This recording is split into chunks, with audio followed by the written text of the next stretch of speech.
بسم اللہ الرحمن الرحیم۔ ترجمہ آیت نمبر 90۔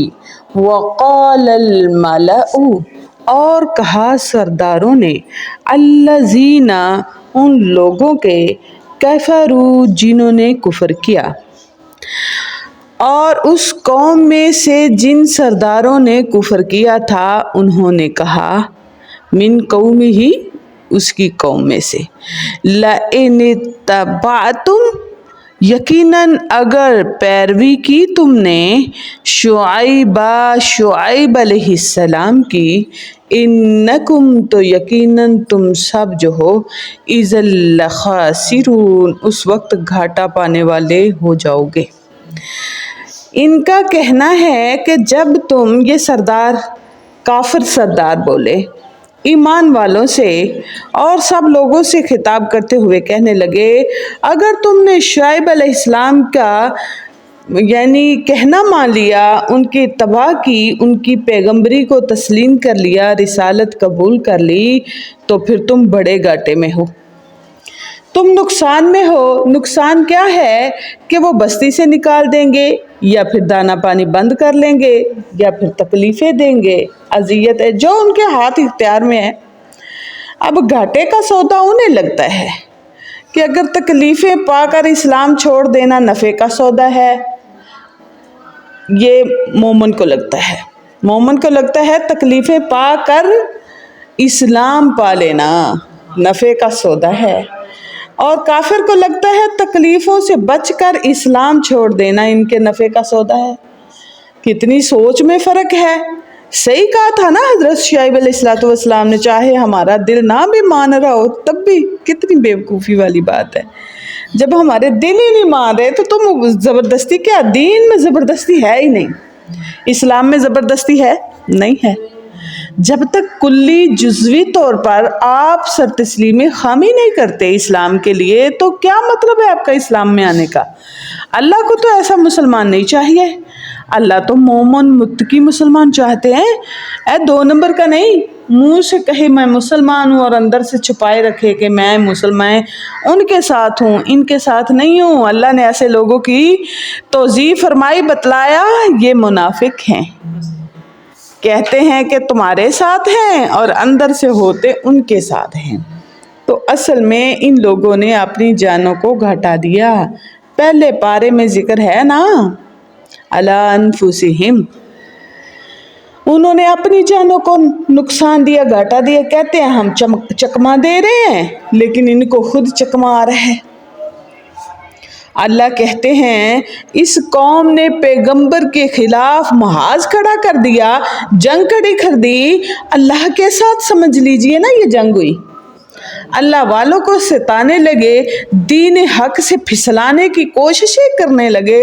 ان کا کام جب ہاتھ سے نکل گیا نا، تو پھر ہم نے پتہ کیا کیا، فَأَخَذَهُمُ اللَّهُ الرَّجْفَةَ، پھر پکڑ لیا ان کو ایک زلزلے نے، اور وہ زلزلہ خود تو نہیں نہ آیا تھا، ہم نے بھیجا، ہم نے عذاب بھیج دیا ان کے اوپر، تباہ و برباد کر دیا انہیں، کچھ نہ بچا ان کا۔ فَأَخَذَتْهُ، پھر پکڑ لیا، فَأَخَذَتْهُمُ الرَّجْفَةُ، پکڑ لیا ان کو خوفناک ہیبت دار زلزلے نے، عذاب کے طور پر جو اللہ کی طرف سے آیا تھا۔ فَأَصْبَحُوا فِي دَارِهِمْ، تو وہ ہو گئے اپنے گھروں میں، جاسمین، گھٹنوں کے بل گرے ہوئے، یعنی انہوں نے صبح اس حال میں کی۔ یہ اصبح فعل ناقصہ ہے، مکمل فعل نہیں ہے، ناقص ہے، آدھا ہے۔ اس کا مطلب ہے کہ انہوں نے صبح کی، جب رات کو ان کے اوپر عذاب آیا، صبح کو دیکھا گیا تو وہ ہلاک ہو چکے تھے، اس طرح پڑے ہوئے تھے گھٹنوں کے بل، یعنی کہ بے حد بے حال ہو چکے تھے۔ الذین کذبوا شعیبا، وہ جنہوں نے جھٹلایا شعیب علیہ السلام کو، کأن لم یغنوا فیہا، وہ اس میں رہے ہی نہ تھے، ہائے ہائے ہائے، نہ بچ سکے جنہوں نے حضرت شعیب علیہ السلام کو جھٹلایا۔ جن لوگوں نے شعیب علیہ السلام کو جھٹلایا، گویا کہ وہ اس میں رہے ہی نہ تھے، ایسے ہو گئے اللہ کے عذاب سے معاذ اللہ. اللہم لا تجعلنا منہم الذین کذبوا شعیبا، اور وہ لوگ جنہوں نے جھٹلایا شعیب علیہ السلام کو، کانو تھے وہ، ہم الخاسرین گھاٹا پانے والے. جنہوں نے شعیب علیہ السلام کو جھٹلا دیا وہی گھاٹا پانے والے ہوئے.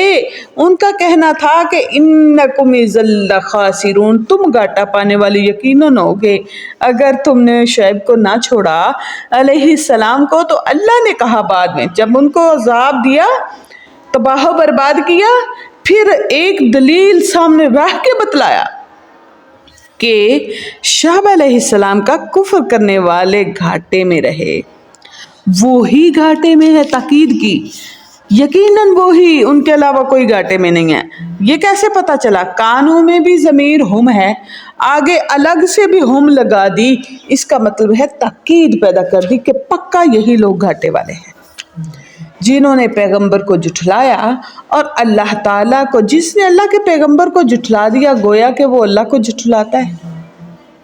تو جس نے اللہ کے پیغمبر کی دعوت کو قبول کر لیا گویا اس نے اللہ کی دعوت کو قبول کیا. یہ تو حدیث کی وضاحت ہے، اس میں بڑی پیاری حدیث ہے. فَتَوَلَّى عَنْهُمْ، تو پھر گئے ان سے، یعنی چھوڑ دیا ان کو ان کے حال پر. اللہ کے پیغمبر نے یہ کہتے ہوئے، اے میری قوم، لقد ابلغتکم، میں نے تو تمہیں پہنچا دیا، رسالات ربی، اپنے رب کا میسج، ونصحت، اور میں نے چاہی، لکم، تمہارے لیے خیر خواہی، اور میں نے تمہارے لیے خیر خواہی کی. فکیف، پس کیسے، آسا، میں افسوس کروں، علی قوم، ایسی قوم پر، کافرین، جو کفر کرنے والی ہے.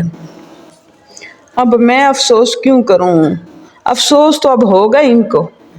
میں نے تو اپنا فرض ادا کیا، مجھے تب افسوس ہونا تھا جب میں فرض ہی ادا نہ کرتا، گھاٹا مجھے پڑنا تھا. اب یہ دکھ ایک ہے کہ فلاں بندہ مسلمان ہو جاتا، یہ ایک احساس ہے انسانیت کا، لیکن اب ان کو کوئی گھاٹے کا سودا ان کا نہیں ہے. اب ان کو گھاٹا ہے جنہوں نے مانا نہیں ہے. نبی کیا کہہ رہے ہیں؟ فَكَيْفَ آسَىٰ عَلَىٰ قَوْمٍ كَافِرِينَ، تو میں انکار کرنے والے لوگوں پر کیسے افسوس کروں؟ اب میں ایسے کافروں کی بربادی پر کیوں افسوس کروں؟ یہ کافر تھے تو اچھا ہوا نیست و نبود ہو گئے، سمجھنے والے نہیں تھے، ہو سکتا ہے اب اللہ ان کی جگہ کو اچھے لوگ بھیج دے. اور اگر یہ زندہ رہتے بھی تو اللہ کو تو پتا تھا انہوں نے اب مسلمان تو ہونا نہیں ہے، تو انہوں نے کفر ہی پھیلانا تھا. اچھا ہے پھر کفر پھیلانے سے تو بچ گئے نا. اللہ کہتے ہیں وما ارسلنا فی قریۃ، اور نہیں بھیجا ہم نے کسی بھی بستی میں، من نبی، کوئی بھی نبی، الا مگر، اخذنا، ہم نے پکڑا، اہلہا، اس کے اہل کو، بالبأساء، تنگی کے ساتھ، والضراء، اور تکلیف کے ساتھ، لعلہم یضرعون، شاید کہ وہ گڑ گڑائیں. اللہ رب العزت نے فرمایا ہے کہ ہم نے کوئی بھی جب کسی بستی کو چنا کہ اس میں پیغمبر بھیجے، پھر ہم نے اس بستی میں پیغمبر کو بھیج دیا، تو پھر کیا ہوا؟ اللہ کہتے ہیں ہم نے یہ تو نہیں پیغمبر آتے جائے تو خوشحالیاں. اللہ کہتے ہیں ہم نے ان کو تنگی بھی دی، تکلیف بھی دی، اور بڑے مشکل حالات بھی پیدا کیے تاکہ وہ ہمیں یاد کریں، گڑ گڑائیں.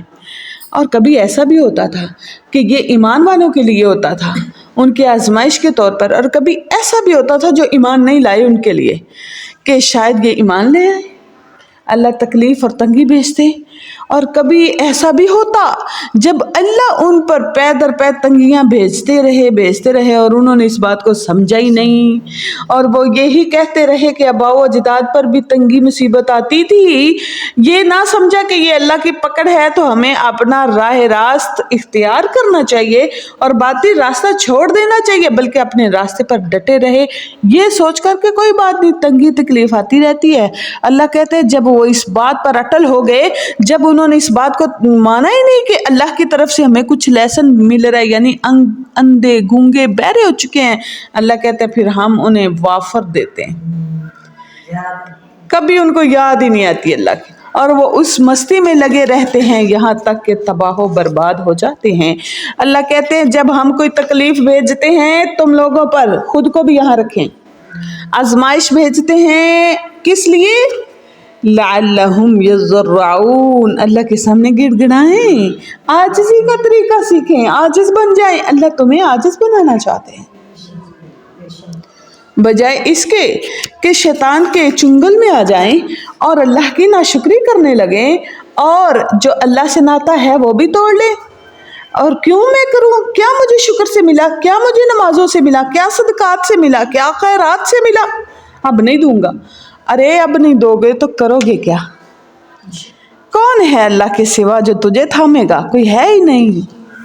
بھٹک جاؤ گے، تباہ ہو جاؤ گے، آوارہ ہو جائے گے، کوئی سنبھالنے والا نہیں ملے گا۔ جب کوئی ہاتھ رکھنے والا، سنبھالنے والا ہی نہ ہو، بندہ کیا ہے؟ کچھ بھی نہیں۔ سوچ لیجئے جب اللہ نہیں ہے نا ہمارے پاس تو ہم ایسے ہیں، اللہ نہ کرے۔